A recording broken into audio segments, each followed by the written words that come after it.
படிப்பாளர்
India is my country. India is my country. All Indians are. All Indians are. My brothers and sisters. My brothers and sisters. I love my country. I love my country.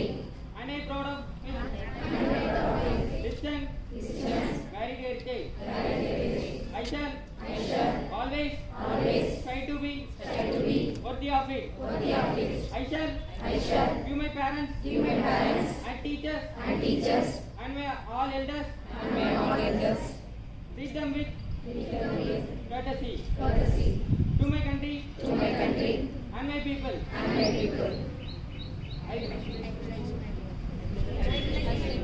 I pledge my devotion. There will be and prosperity alone. Lies my happiness. Order. School standard 8. Attention.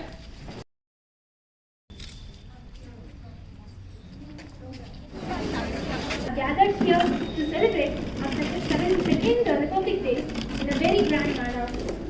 Republic Day has been celebrated in India since January 26th. Rani Lakshmi Bai, the female freedom fighter in India. What is Republic Day? Republic Day is a national holiday in India. It honors the date on which the Constitution of India came into effect on 26th January 1950, replacing the Government of India Act 1935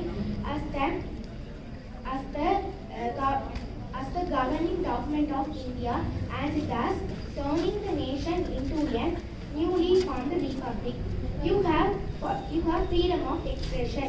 You also have a duty to behave responsibility and to respect other people's rights. Public authorities may restrict this right if they can show that their action is lawful, necessary and proportionate in order to: first point, protect the national security, territorial integrity and public safety. Second point, prevent the disorder or crime. Third point, protect the health or morals. Fourth point, protect the rights and reputations of other people. Fifth point, prevent the disclosure of information received in confidence. Everyone has the rights to freedom of expression. Next, I am going to talk about Rani Lakshmi Bai. She was a female freedom fighter in India. Rani Lakshmi Bai was born on 19th November 1928 in Varanasi into a Brahmin family and was named Manikarna or Manu. Her parents, Marop and Tambe father and Bhagirvati Bai Tambe mother.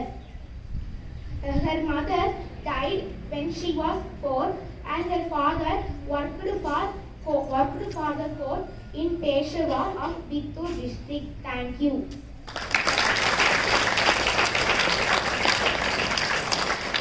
வணக்கம். நான் இன்று என் கனவுகளில் India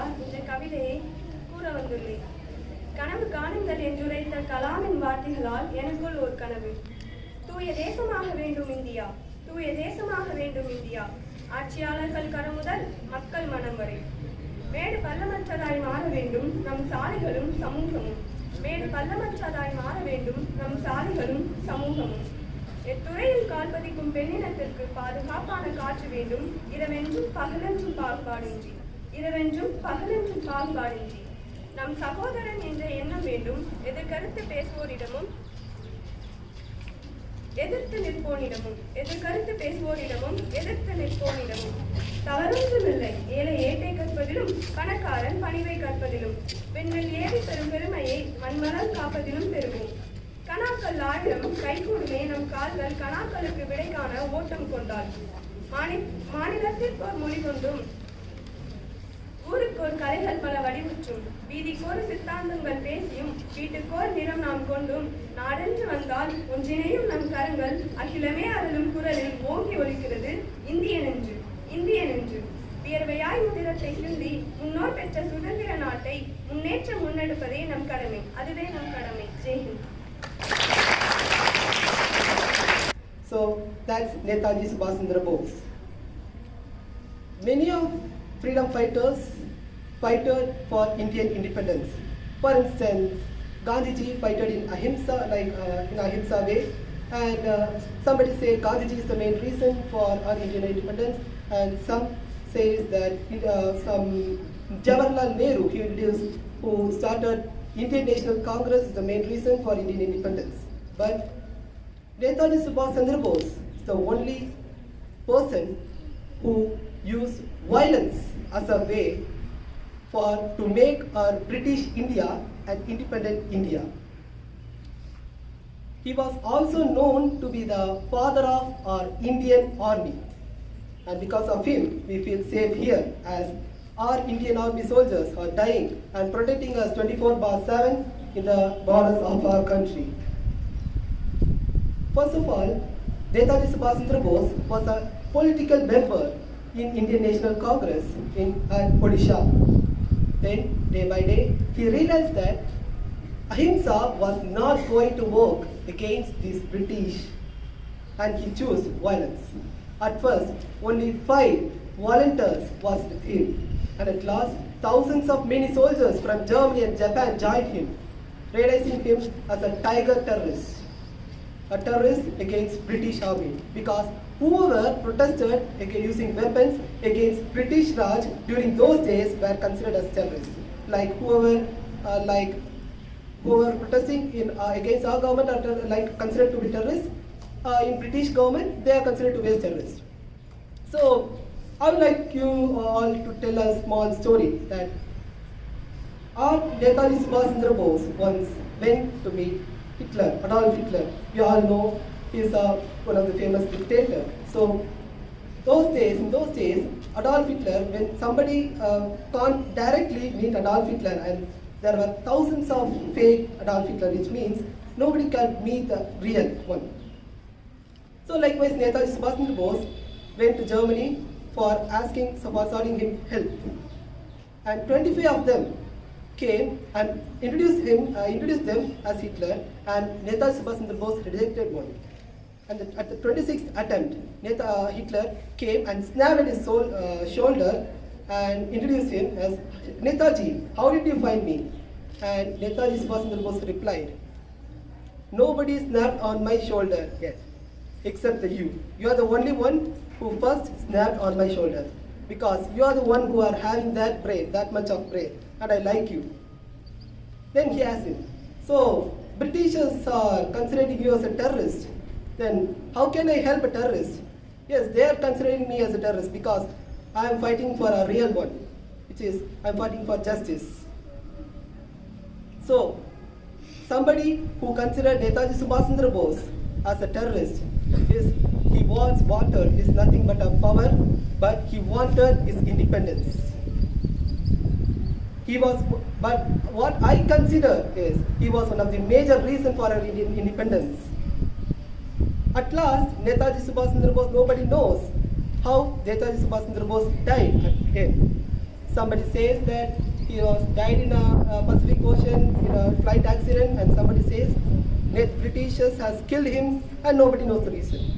But Netaji Subhash Chandra Bose is still in our heart, and I wanted you all to take him as a role model, and we need to fight for what we like every time, and we must not let anything as simply, and we must take it and deserve it and fight for anything like Netaji Subhash Chandra Bose. Thank you.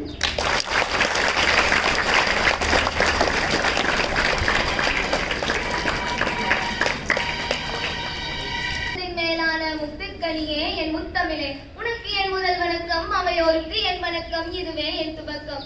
கவலை ஒவ்வொருவருக்கும் ஒவ்வொரு கவலை. யானைக்கு பூனை போல இருந்தால் சில இடங்களிலும் நுழைந்து சென்று விடலாமே என்று கவலை. பூனைக்கோ யானை போல் இருந்தால் தான் பெரிய பலசாலி என்று கர்ப்பம் கொண்டிருக்கலாமே என்று கவலை. மனிதர்களுக்கு பறவை போல் இருந்தால் வானில் அங்கும் இங்கும் உலாவி இருக்கலாமே என்று கவலை. ஆனால் பறவைகளுக்கோ மனிதன் போல் இருந்தால் இப்பெரிய பள்ளியில் இத்தகைய சீருடை அணிந்து நம்மோடு குடியரசு தினம் கொண்டாடி இருக்கலாமே என்று கவலை. இங்கிருக்கும் ஒவ்வொருவருக்கும் ஒவ்வொரு கவலை. சிலருக்கு இவ எப்படா பேசி முடிப்பா, எப்படா முடியும், எப்படா கிளாஸ்ல போய் படிக்கலாம் என்று கூட கவலை.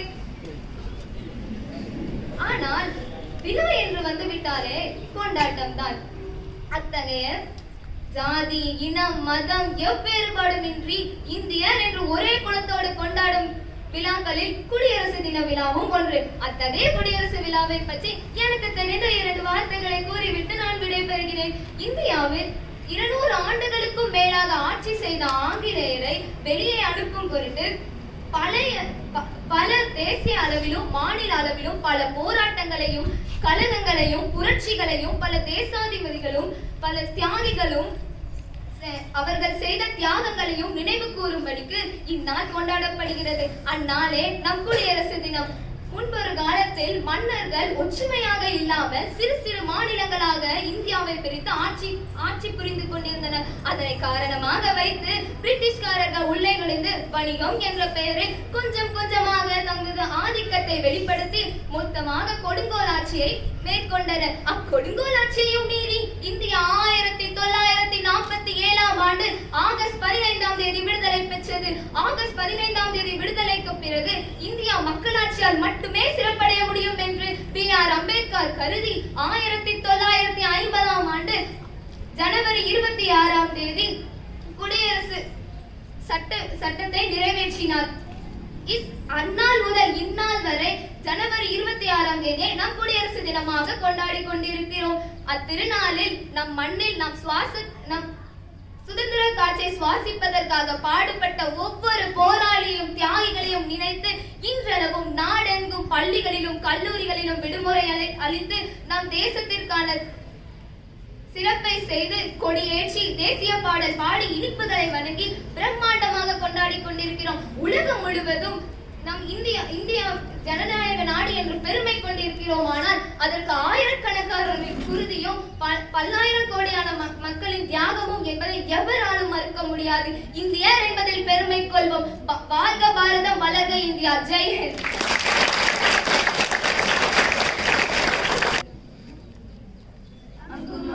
இங்கும் இங்கும் சுற்றி சுற்றி தீரிந்தேன், சின்ன சின்ன பறவை போல் திசை எங்கும் பறந்தேன், வெயிலிலும் மழையிலும் விட்டு விட்டு அலைந்தேன், முகவரி எது என்று முகம் தொலைத்தேன், மனம் பித்தாய் போனதே, முல்லை கண்கள் தேடுதே,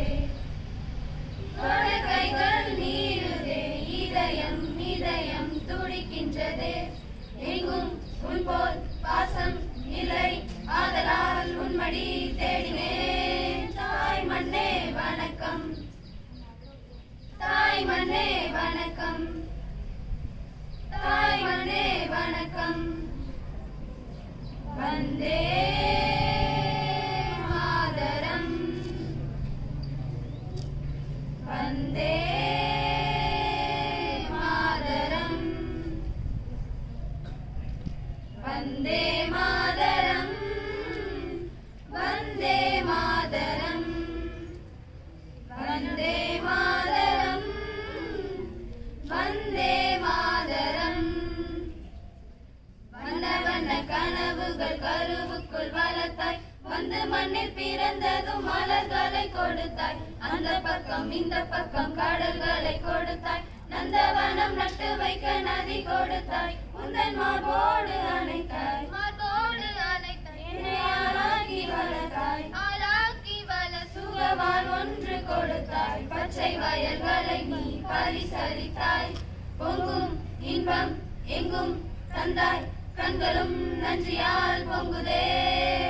வந்தே மாதரம், வந்தே மாதரம்,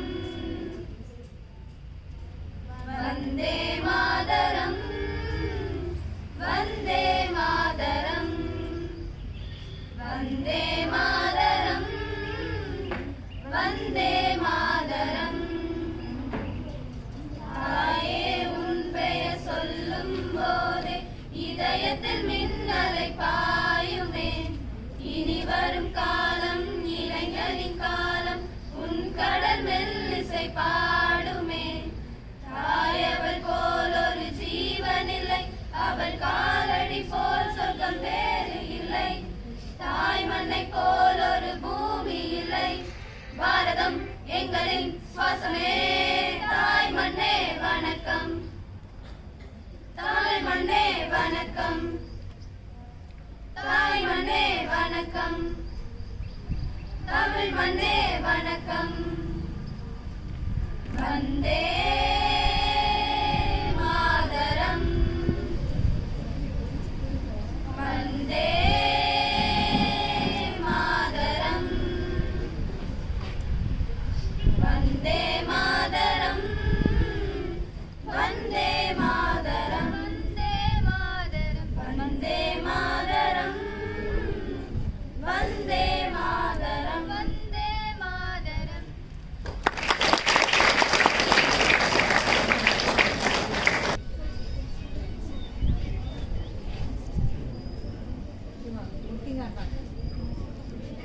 வணக்கம். இங்கு கூடியிருக்கும் அனைவருக்கும் எனது 72வது குடியரசு தின நல்வாழ்த்துக்களை தெரிவித்துக் கொள்கிறேன்.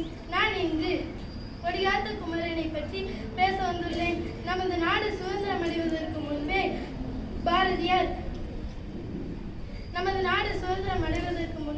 பாரதியார் ஆடுவோமே பல்லு பாடுவோமே ஆனந்த சுதந்திரம் அடைந்து விட்டோம் என்று கனவு கண்டார். இந்த கனவை நனவாக்க காந்தியடிகள் போன்றோர் அரும்பாடுபட்டனர். ஆகியோர் மட்டுமல்லாது சில தொண்டர்களின் தியாகங்களும் தான் இன்று நமக்கு கிடைத்துள்ள இந்த சுதந்திரம்.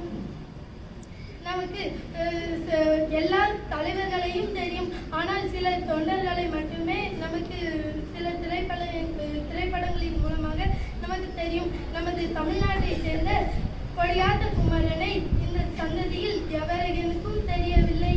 1904ஆம் ஆண்டில் அன்றைய கோயம்புத்தூர் இன்றைய ஈரோடு மாவட்டத்தில் உள்ள ஆனைமலை என்ற ஒரு சிறிய மலை கிராமத்தில் பிறந்தவர்தான் குமரன். இவர் குமாரசாமி என்ற குமரன் ஆவார். இவர் பிறக்கும் போதே இவருடைய தந்தையும் தாயாரும் இவரை குறித்து எவ்வளவோ கனவுகள் வைத்திருந்திருப்பார்.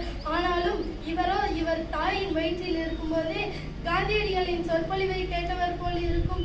இவர் தனது சிறு வயதிலே தேசபக்தி மிகுதியாக உள்ளவர். இவர் காந்தியின் சொற்பொழிவை கேட்டு தானும் தன் ஊரார் மக்களையும் சேர்த்து அகிம்சை போராட்டத்தில் எல்லாம் கலந்து கொண்டவர். 1930ஆம் ஆண்டில் ஆங்கிலேயர்களால் காந்தியடிகள் சிறையில் இட்ட போது இவரும் இவரின் ஊர் மக்களும் சேர்த்து காவல் நிலையம் வரை நடந்தே போராட்டம் செய்தனர். இதை அறிந்த ஆங்கிலேய காவல்துறையினர் இவர்களை அடித்து சரமாரியாக தாக்கினர். இருந்தாலும் இவர் தன் ரத்தம் சொட்ட சொட்ட தன் கைகளில் நமது தேசிய கொடியை இருக்க பிடித்துக் கொண்டு வந்தே மாதரம் வந்தே மாதரம் என்று ஒலித்துக் கொண்டே முன்னடந்தார். தனது மகன் துன்பப்படுவதை அறிந்த பாரத தாய் அவர் மீது இறக்கப்பட்டு அவரை அணைத்துக் கொண்டார். இருந்த போதிலும் அவர் தனது கடைசி நிமிடம் வரை வந்தே மாதரம் என்று நமது தேச கொடியை அணைத்துக் கொண்டே இருந்தார். இந்தவாறு சில தொண்டர்களின் தியாகத்தினாலே கிடைத்ததுதான் இந்த சுதந்திரம். எனவே நாமும் இந்த சமுதாயத்தை எழுப்பி இந்திய வன்முறைகளுக்கும் ஊழல்களுக்கும் எதிராக போராட்டம் செய்து நமது சுதந்திர இந்தியாவின் புதிய இந்தியாவை உருவாக்குவோம். ஜெய்ஹிந்த். I am going to talk about my favorite freedom fighter, Veeravandiya Kattabomman, because he was first freedom fighter. He was born on 3rd January 1716. He had two younger brothers, Kumaraswamy and Mummaiturai. Veeravandiya Kattabomman was the king of Panjalakurchi. In his ruling, people of Panjalakurchi was so happy. After normal ruling of 8 years, the real problem has started with the arrival of British in the soil of Tamil Nadu. Arcot Nawab has gave the rights to British to collect the tax from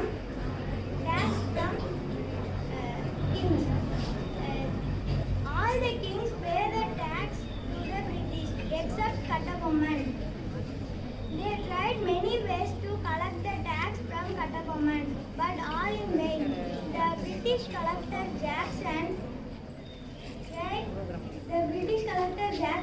called Kattabomman for formal talk. But Jackson rudely ordered Kattabomman to pay the tax. But Kattabomman replied, "This is our land. We rule according to our need. Then why should we pay the tax to British people?" The Britishers was very furious and attempted to arrest Kattabomman, but he managed to escape. In 1799, the Britishers attacked Panjalakurchi. Kattabomman bravely attacked British military, but he lost the battle as his force cannot bear the cannon attack. Kattabomman and Mummaiturai were escaped. Rettappa Nayakar received Kattabomman and he was responsible for arrest of Kattabomman.